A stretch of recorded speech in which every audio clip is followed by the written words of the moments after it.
Quick Diz News is part of the Quick Diz Takes family of podcasts. To all who come to this happy place, welcome. Hello, I'm Michael Eisner.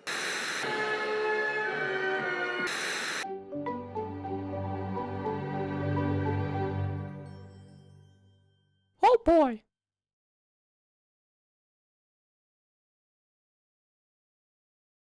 What's up, guys, and welcome to the Quick Diz News, episode number 12. I am your host, Tim LeBeau, alongside Mr. John Castano and Mrs. Sarah Castano. We are going to skip the interruptions this week because we are on a mission.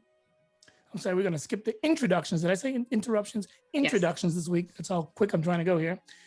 And go right into quick mentions. We are starting off with pure speculation. Nothing has been confirmed by Disney. This is my disclaimer. Speculation makes me want to reference Hamilton. Anyway, go ahead. We'll do a different podcast for that, Tim. Yeah. Every week. Because it takes over your brain. Not mine. Lame-o. Anyway, moving on.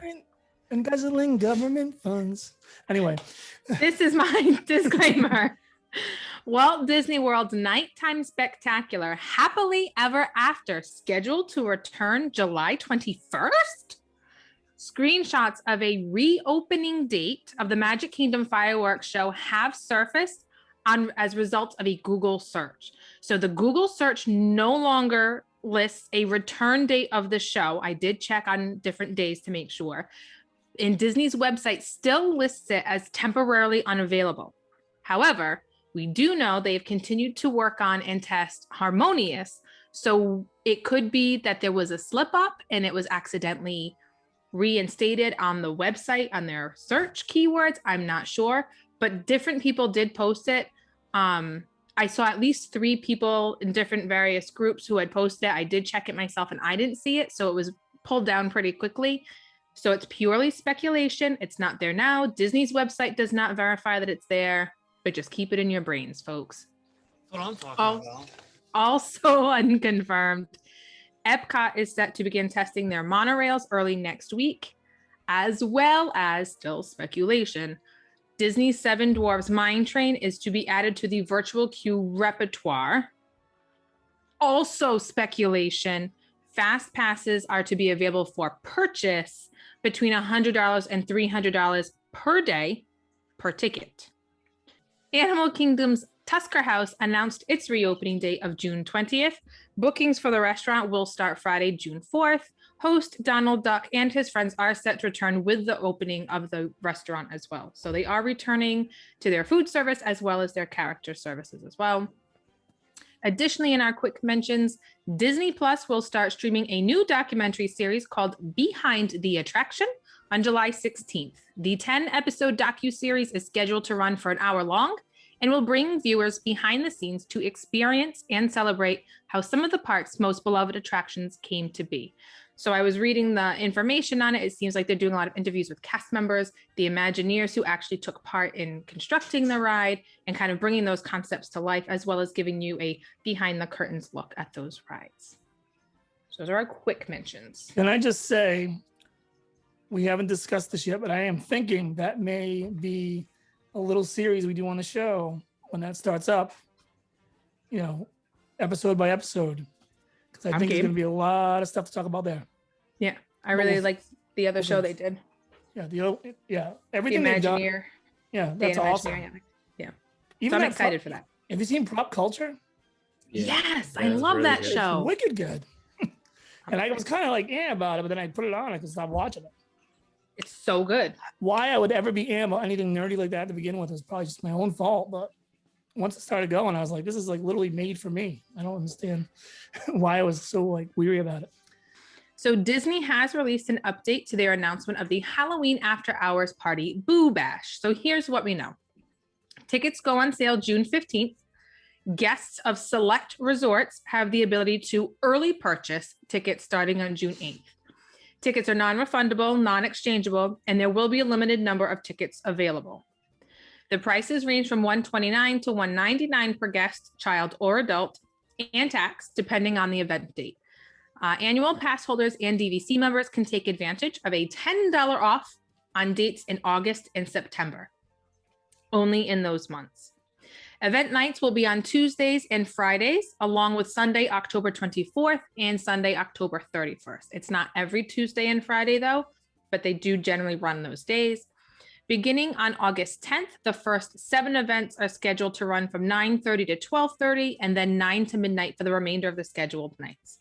So a little bit more information. People are a little upset about the pricing and the time, but they are giving us more information.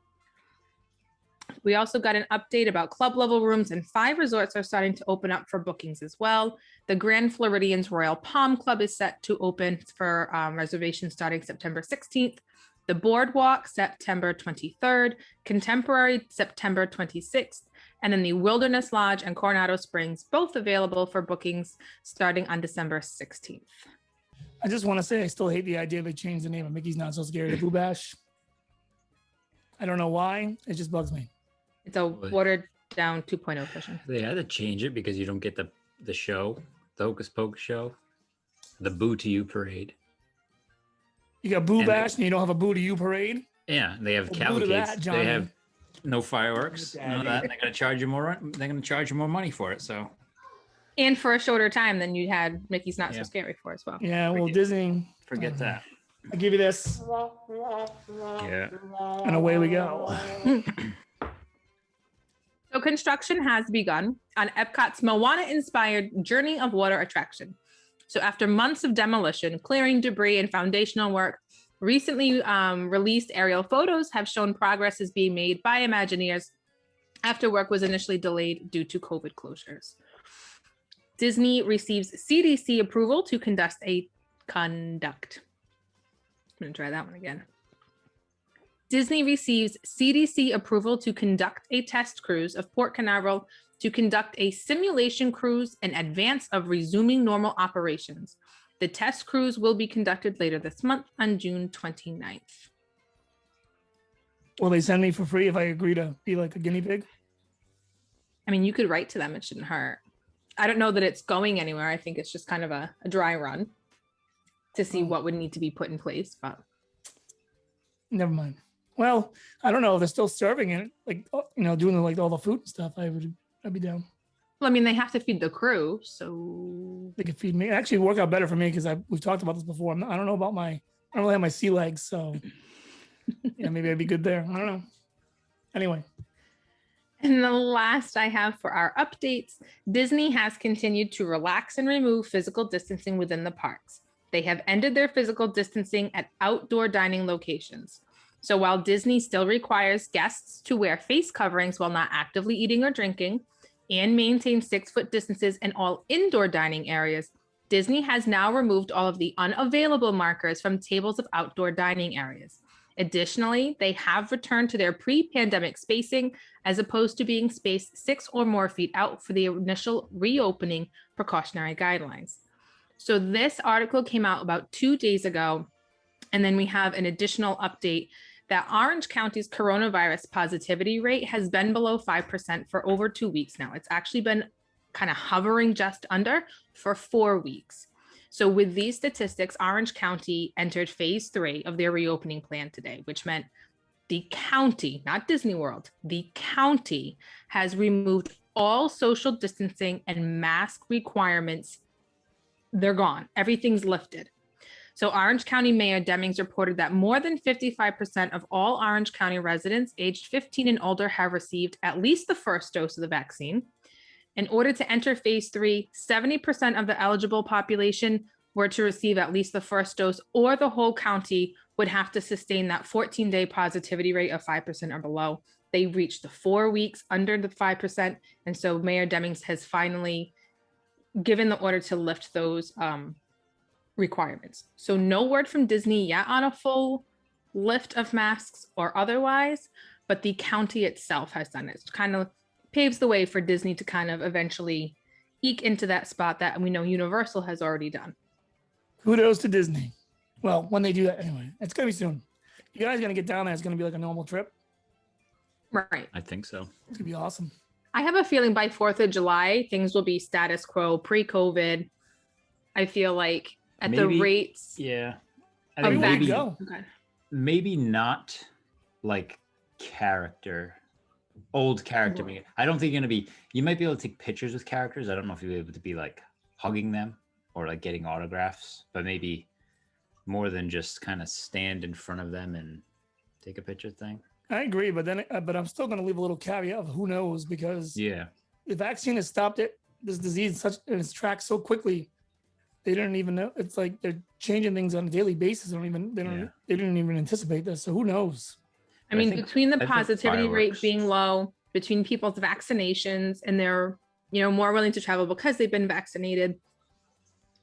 I can't see, like you said, I can't see the hugging, but I also don't see the Winnie the Pooh 15 feet away from people. I don't see those kind of photo ops. I see at least, closer ones. I don't know. Attendance, I think they're going to lift the restrictions on attendance, and, capacity it will increase, if not be completely back to what it was. But I definitely see, I think it's moving a lot faster than people anticipated. More and more, we know, we've talked about, it doesn't spread well outside. There's so much there. I feel like 4th of July is like kind of my date around there. I think, Well, I think the fireworks coming back 4th of July. They're just not gonna say anything. It might be like a surprise. That'd be cool. 4th of July, just Magic Kingdom has Happily Ever After or something. But yeah, just the rate it's going, it's got to be. I think they're just not Yeah. saying anything. I And some take my- stuff's gonna show up. I take my 84-year-old grandfather once in a while to the Tiverton Casino, and old people like to do that. And there's no masks or anything there anymore. And if that petri dish of Yeah, disease I know it's not as many people, but come on. I think it's kind of a testament to where we're at here. So Disney's going to jump on that. What's the date today? We're in June 4th. We're so in June 4th. I'm going to make an even bolder prediction. I'm going to say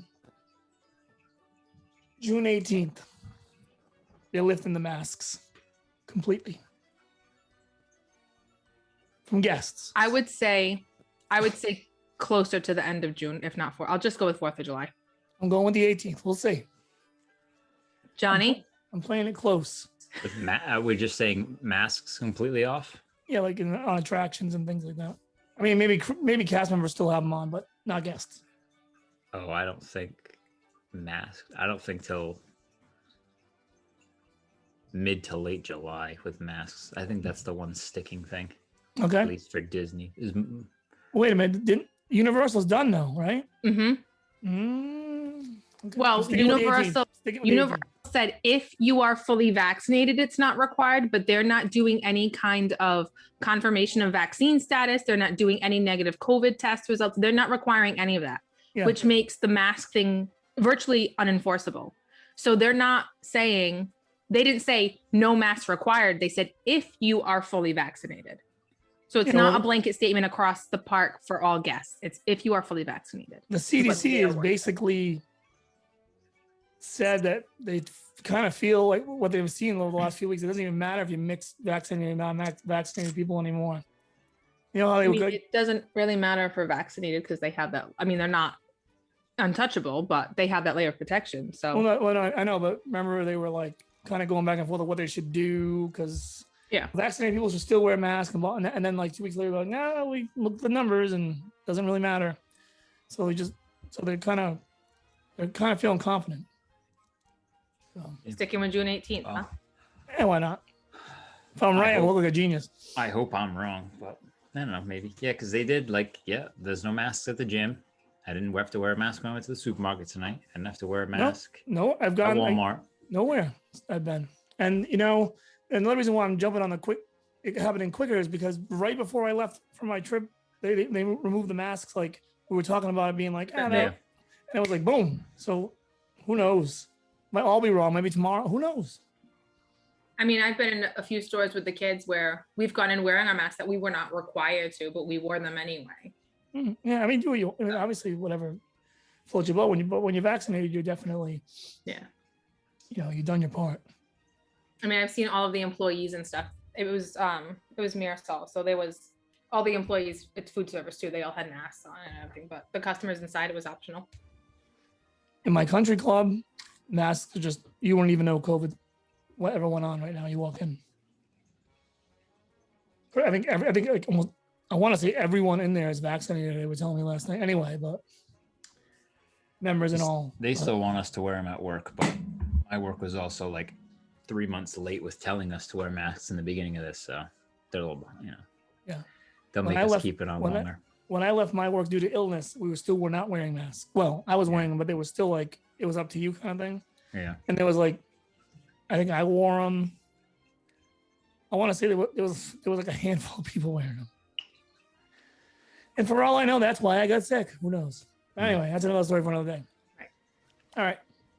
Do we have anything else, Sarah? We have pretty big headline. Okay. I knew we did. I just wanted to make you say it. You ready? Oh, I'm ready. I think Grumpy Pants Tim might come out. What is it? I think Grumpy Pants Tim might come out. Yeah. All right, here we go. My aunt left a comment. She didn't want to see it last week, but I think she might get it this week. Oh no, Auntie, sorry. All right, Avengers Campus opens in Disneyland. Lines, disappointment, and crowds. Oh my. So, some guests started together as early as 2:30 in the morning to be among the first in the park for Adventure Campus. For By the one ride? Sorry. By 7:15, they had a half-mile long line that switched back and forth on itself 17 times.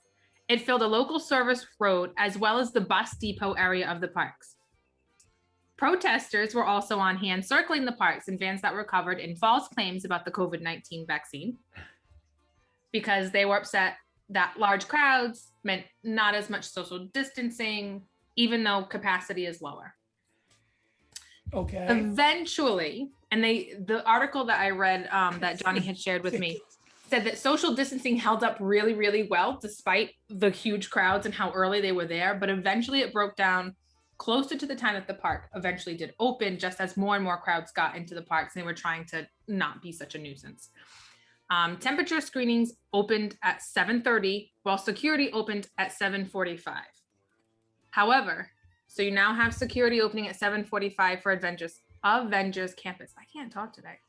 So Mickey and Friends and the Pixar Pals garage parking did not even open until 7:45, which meant that guests arriving to the garages would have had virtually no chance of getting into the campus when the park opened. They did have the queue for web slingers, the virtual queue. The boarding groups were gone within seconds, just kind of like Rise of Resistance. Guests are able to join the queue virtually from the entrance of the park while they're waiting in line, their car, at their hotel room, or at home, obviously within a radius, just like it is for Rise of Resistance in Disney World. A second queue opened up at noon for those who were unable to secure a boarding pass at the 7 o'clock drop. Originally, the park was scheduled to open at 9 a.m. and they ended up swinging open the gates at 8 o'clock with plans to deploy a standby queue when Avengers Campus hit capacity, which happened at 9:20 a.m. And the line did not move. People said they were waiting in line for 2 hours. It was inching and it didn't even move. Additionally, mobile orders for Pim Test Kitchen and the Shawarma Palace were sold out for the day by 9:30 in the morning. So these long lines, these virtually impossible to get boarding passes, sold out eateries, guests were unable to even access Avengers Campus today. Many, many unhappy guests, overall disappointment. People were not happy. Even local annual pass holders who say they come to the parks constantly during the weeks. They said, you know what, I don't know why I even thought I could get into the Avengers Campus today, but I come here all the time. And I mean, maybe in a few months when things have died down, I'll actually be able to get in. But people were very upset today, not even able to access that part of the park. What did you expect? I love Disney, but I don't understand that stuff. I'm perfectly fine with waiting a month or two. Like, you've waited so long already. Why do you need this just so you can say, I was there the first day? Yes, it's so that's one thing. I know why people don't want to wait, because people will steal all the sporks. Maybe. Yeah. Well, I get the vloggers want to get in there, and the people that have a large amount of followers, I get that. It's their livelihood. I get it. Mm-hmm. But there's not enough vloggers to make that line that long. It's just people wanting to get in there. And wasn't there like a preview day for that very purpose. Not a soft open. Yeah, but they like might have been. Actually, yeah. cast member preview, like Galaxy's Edge in Florida had a cast member preview day. They had a social media day where like Lou Mangello and I don't know about Tim Tracker, but I feel like I saw a couple different podcasters and vloggers were invited, or media outlets will say. They had those, but this is just people want to. But they Yeah, also had that for Avengers Campus too, no? Yeah, I think because they had the live thing on Wednesday, and then it didn't open until Friday. So that Thursday, I'm assuming, was a media day. I don't know. I have no desire.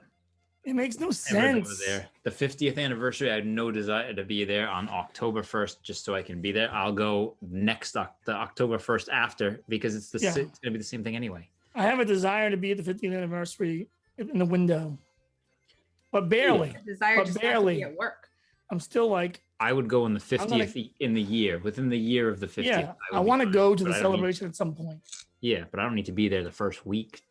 But I'm still like that on it. I'm gonna do it, but I'm like, oh God, I might be like setting myself up for annoying the 50th situations. Celebration, is that an 18-month celebration and not just a 12-month? I think at least 12. Right? It's 8. I think they said it's 18. It'll probably be 2 years, would be my guess.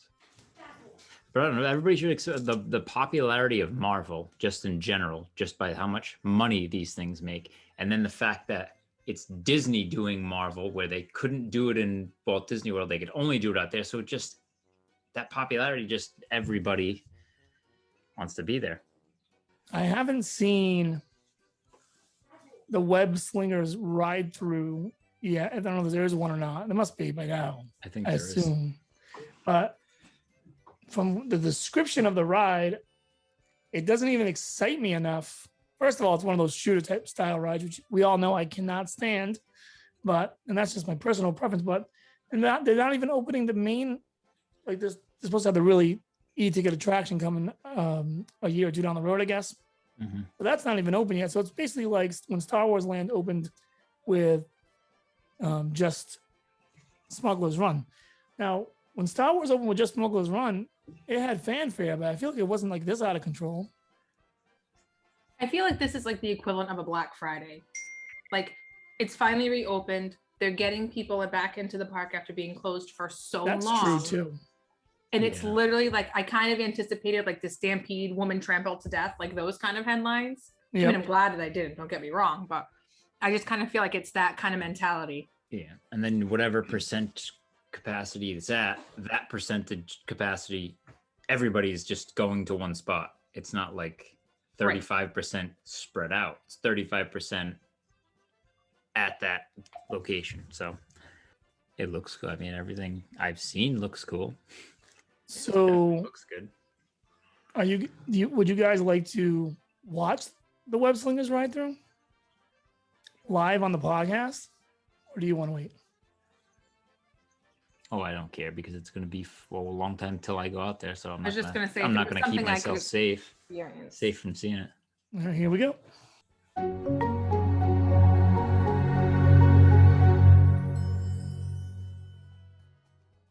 What's up, guys? It's Tim. Just here to remind you to check out our new website, quickdiztakes.com.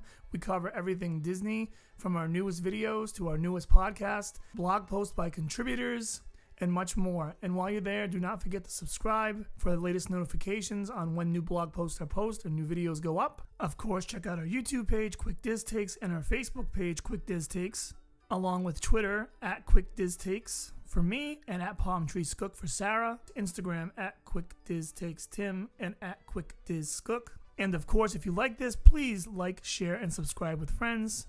Thanks for listening, and now back to the show.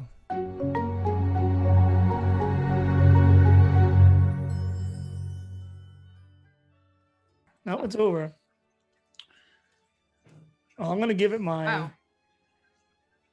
am going to give it a pre-ranking, because I always rank rides in my head when I watch the ride through, and that did nothing for me. But we'll see. Very underwhelming. Yeah, I mean, it was Toy Story Mania without the gun. Really, is what it looked like to me. I don't know how I feel about this, honestly.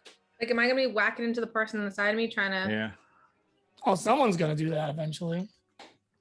Don't put siblings together. Someone will leave with a black eye and they'll tell you, who's just playing the game, Mom? I hate rides where I liked Toy Story Man's okay. But overall, I hate the idea of it. And I feel like what they do is they just, this whole thing was just bringing you to screens. Like Sarah said too, with that one part. I don't know if that's exactly the right timing on that part. Maybe it was a little bit running a little behind or something. But why were you staring at a closed door for like a good 10 to 20 seconds? I mean, Toy Story Mania, when they don't want you to shoot anymore, like when the arcade game is done, the targets go away, they talk, and then the vehicle moves. It's not like a closed door, which is your signal, and then you go. Yes, exactly. And also, and you can like literally shoot stuff in Toy Story Mania till you like go out of range. Like there's been times when like I'm still angling and getting, so that's kind of a cool concept of that. And also just popped in my head, Toy Story Mania is in the same park as that, right? So now you just got two of the same I don't know. Not thrilled about that. I mean, I'd go on if I was there. I wouldn't wait 30 minutes for that ride. I wouldn't wait hours like people were. I don't understand it. Nope. Don't understand it. Before we go, real quick, we talked about the lightning bass on the mentions. Any thoughts on that? Is it all right? Well, let me ask a few questions and throw them out there because I was thinking about this. You're planning a vacation and you say to yourself, it's going to cost me an extra $1,600, say, or we'll keep it lower. We'll say $800. We're going to do 2 days. The Castano family's going to do 2 days with that pass. Is it worth saving that money and going out a couple of months later so you can get your vacation money together to go on a trip for that privilege? You think? Is it worth it for a family to like save up for that? I don't know. I don't think that. I mean, having fast passes is nice for things that you want to experience that you generally wouldn't, like Peter Pan's flight. I would not wait in line for that without a fast pass. No.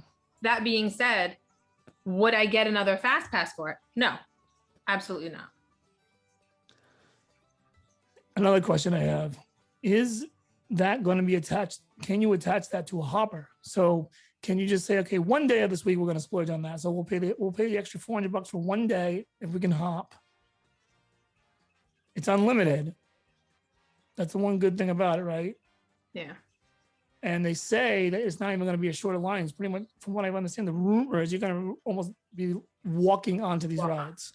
And they said there's no limit to how many times you could go on Flight of Passage 14 times consecutively. But that's cool. But you'd get nauseous, I feel. See, I don't know, like they're gonna almost force you to buy it. But then, because if you go in the standby line, that line's gonna be longer than it was when it was just regular fast passes, because you're gonna have to cater to all the people that paid this extra money. But then, okay, so say you go a couple trips, you don't pay it, you're stuck waiting in line, then you decide to go on it, but if everybody else decides to pay for this too, how can you guarantee everybody gets quick access? I'm assuming they're only selling a limited amount to make sure they can control that. And I don't think that, and that's why you get the price range, because I think they're gonna play with it. Yeah. So they get a sweet spot. That's it. I wonder if they would tier it like they tiered the regular fast passes. But at that point, $300 for the top tier pass to include your e-tickets, everything's per person, right? So you're paying that much money. Why not then just do what do you call those? The plaid shirt guy. Why not just get one of those? Get a tour guide and just the VIP tours. You're almost paying that much money anyway, and that's fast passes. Yeah, but what are those an hour? Well, I don't know what it is an hour, but if you go pricey. If you go as a group of 2 families, it's probably less than that $300 a person, because I think you can have up to 8 or 10 people. So, all right, I don't know. So if we go down, if it was just like, if me, you, Carrie, and Johnny went down with no kids for like 2 days, I could see spending that money. That would be a killer, dude. You could just destroy the Disney parks in 2 days with that. Yeah. And it wouldn't be that much more, But when they start getting the family involved, it's just, I don't know. Well, here's the thing. And a If family you of are four, going down that's- as a family of 4 and you want it for multiple days, say it's not available on the Hopper. If you go for multiple days and get it, that's an annual pass. Yeah, I know. That's an extra stay, I get and a it, whole yeah. separate extra trip, depending on how many a people and how family. long you go for. You have an extra 400, depending on what you get, $400 to $900 a day. Extra a day to put. Well, let's call it 400 Well, for if it's now. I'm not going to 300. give them the benefit of the doubt. Yeah, but I don't. I don't know. I don't even think I would consider it if it was more than 100. Because Universal is 100, right? Yeah, a little less than that. No, they're gonna do what Universal does too. If you stay at the certain parks, you get the free express pass. I Universal. wouldn't bank I on don't that. think so. I But can't see I don't DC see why doing you anything you free have right a now. working system in Disneyland with the Max Pass. If you're gonna have people pay for it, that's not bad because that's whatever it is now. It was $10 a day before. I think it's up to 20 or 25, whatever it was before everything closed. It's still technically unlimited fast passes, but you still have to wait. As long as you schedule out the timing of you plan this one, then you can make another one and so much. You're not going to get on that, I'm guessing one after another, but it's I'm a guessing what they're proven going to system. do is kind of take the numbers that they got from the after hours experiences people went on and kind of use those to kind of figure out how many they'll sell. And I wonder if they'll sell them. I wonder if they won't sell them that far ahead of time, or if you have to make that decision day of. I don't know how they'll do that, but Almost like a first come, first serve. first come first serve is another thing they could do. And I then would- you're going to have people camping out at 2:30 in the morning. I would be By tempted the 20 pass. if it fell to $200. If I went down with the three of us, I think I would be tempted to try one day. Like if it's $3 extra $100, I mean, imagine being in the Magic Kingdom. You gotta face the facts. Imagine being at the Magic Kingdom and just going on anything you want the whole day, Yeah. over and over again if you want. I mean, that's kind of like crazy. That's kind of a good experience, but But at the same time, in Magic I don't Kingdom, what's your big long wait in Magic Kingdom? Seven Dwarfs, Splash Mountain sometimes. I mean, there's no long wait, but if you're killing think about your day. If you're killing 45 minutes here, 45 minutes there.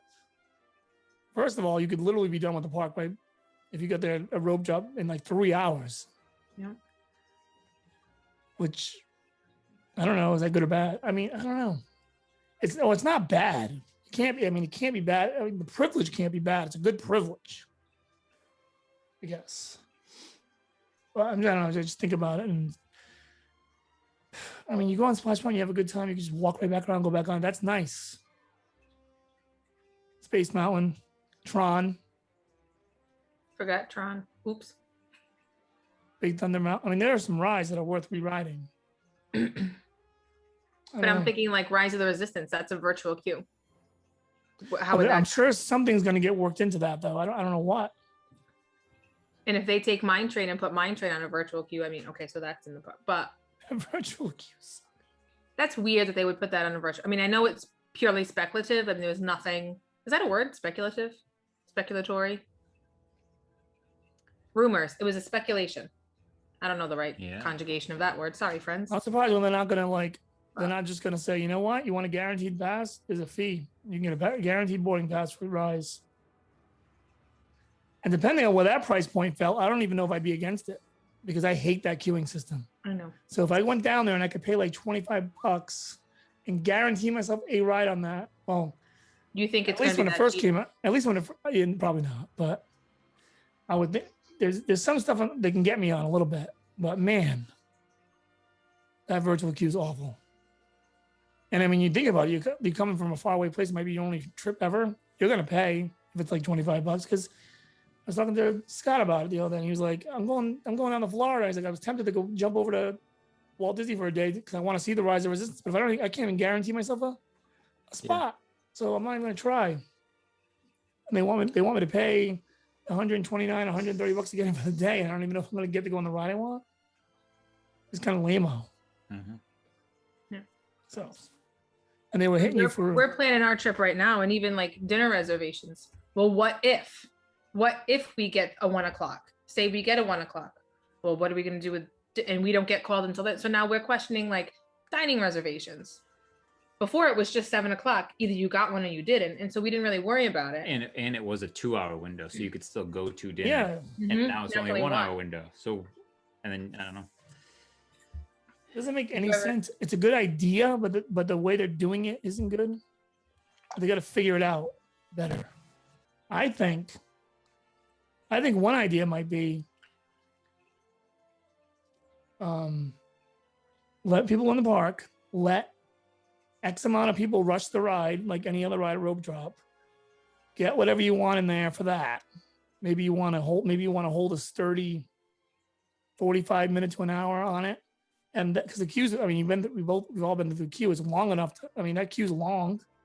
I don't know. And then then just disperse, like give everybody a boarding pass. At least give everyone one, and just tell them that like maybe you're not going to be able to get on, maybe you are. If you're on the later ones, at least you got something. I don't even know if that's a good idea. I'm just thinking out loud, but it's just terrible. Anyway, all right, we're gonna wrap up. We will be back again next week, of course, and we will be back on Tuesday with another episode of the Quick Diz podcast, of course. Like, share, and subscribe. Check out quickdiztakes.com. All that good stuff. Thanks for listening, and we'll see you next week.